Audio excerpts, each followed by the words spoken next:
আসসালামু আলাইকুম। আজকে আরেকটা ভিডিও নিয়ে হাজির হলাম। কলার পাতা এত বিষ দিয়েও ঠেকাতে পারছে না, কারণ কি? এর কোনো সমাধান আছে কি না? তো আপনারা দেখেন যে কলার পাতা আজকে কেটেছি, মানে এখন কলার পাতা কেটে একটু রেস্টে আছি। এই যে সব কাটলাম, এবার আস্তে আস্তে সব গাছ মানে জমি পরিষ্কার করে কাদায় রাখবো।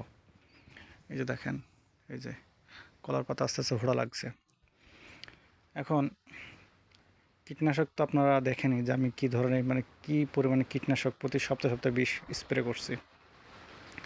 তো আমি একবার একটু মানে হাই কোয়ালিটি স্প্রে মানে কীটনাশক ব্যবহার করি কম, মানে সে মনে করেন যে আপনারা মনে করেন যে সিনজেন্টার সবচেয়ে ভালো, অ্যামিস্টার টপ, টিল বলেন, স্কোর বলেন, হ্যাঁ, যেসব ছত্রাকনাশক আছে এবং তারপর পোকার জন্য অনেকে আছে ব্যবহার করেন, হ্যাঁ। তো আজকে আসলে এটা কি পাতা হলুদ হয়ে যাওয়ার যে একটা কারণটা কী, মানে এটা কি ভাইরাসজনিত রোগ না কোনো ছত্রাকনাশক? হ্যাঁ, মেন কথা হচ্ছে যে কাদিগুলো পড়ছে দেখছেন না, পাতা না টিকে রাখলে তো মনে করেন যে কাদি এই যে কলা মোটা হতে গেলে বিক্রি হবে কম দামে, হ্যাঁ।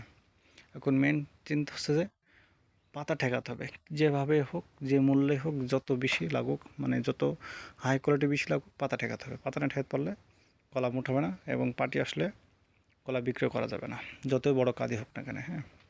কাদিগুলো দেখছেন খুব বড় বড়, মনে করেন যে ভিডিওতে হয়তো ছোটো দেখতে পারেন, কিন্তু 13টা 14টা করে ছড়ি আছে, মানে 12টা করে রাখলে ভালো হয়, কিন্তু কাদি যেটা পড়ছে পড়ুক, সমস্যা নেই আহামরি।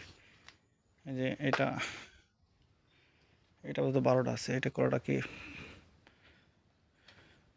সমস্যা নেই। দেখছেন কলা সলেট, মানে কেবলই এরকম টাইট হয়ে গেলে আমার টেনশন হতো না। এরকম টাইট হলে কলা সব বিক্রি করে দিতাম, মানে এরকম টাইট হবে, পাটি দেখাবো, কলা চলে যাবে। আর একটা জিনিস খেয়াল করলাম কলাতে, এই যে এরকম একটা মানে এরকম কোয়ালিটি দেখা যাচ্ছে, হ্যাঁ, এই যে এরকম, এটা হচ্ছে ছত্রাকনাশকের কারণে, হ্যাঁ। বীজ দিয়েছে দেখেছেন, ঠিক হয়ে গেছে। এই যে আরেকটা হয়েছে এরকম, এরকম হয় মাঝে সাঝে দু একটা কলাতে। এটা ছড়ি কটা আছে, 1টা 2টা 3টা 4টা 5টা 6টা 7টা 8টা 9টা 10টা 11টা 12টা ছড়ি আছে, হ্যাঁ।